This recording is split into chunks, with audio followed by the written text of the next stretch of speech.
We begin Unit 6. Again, we're in the second parak of Brachot. The parak is called Hayakorei, and we're in Daf Yud Daled Amud Aleph. Okay, 5 lines down from the wide lines, the last 2 words.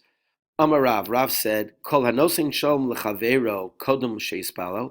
Someone who greets his friend before davening, hilu asa bama. It's like he established or made a bama. What does that mean?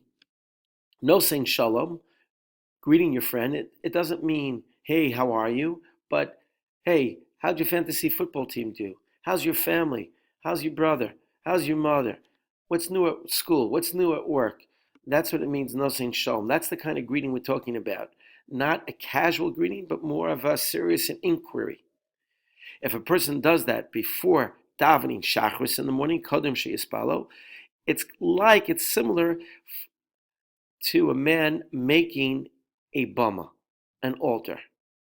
What's the issue with that? I'll explain in a minute. Shenema, the pasuk says, Chidu lachem mina adam. Stop giving so much attention to man. Asher neshama bapo, who had life breathed into him, had a soul breathed into him.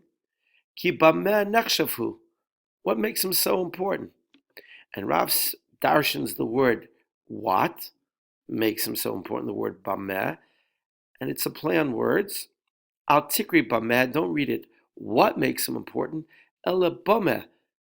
Don't make him into a bama. Don't make him into an altar. Now, a bama is an altar that is outside the Beis HaMikdash. We Jews are not allowed to establish our own altars outside the Beis HaMikdash. There's only one Mizbeach, and that's in the Beis HaMikdash. Any altar, any Mizbeach that is outside the Beis HaMikdash, it's called a bama. And the rabbis established that personal Mizbeachs, personal altars are prohibited.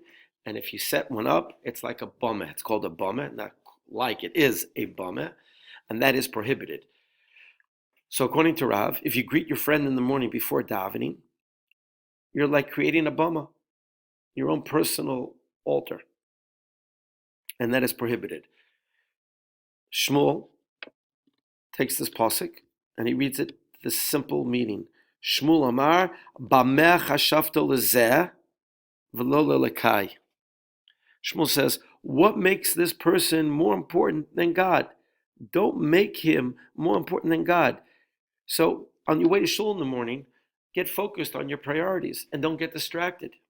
So again, the rabbis are trying to teach us that in the morning you say hello, you recognize a person, but then afterwards stay focused on what's ahead, and that is your encounter with God. And try to minimize any distractions or obstacles that might get in the way of that encounter and that meaningful encounter with Hashem.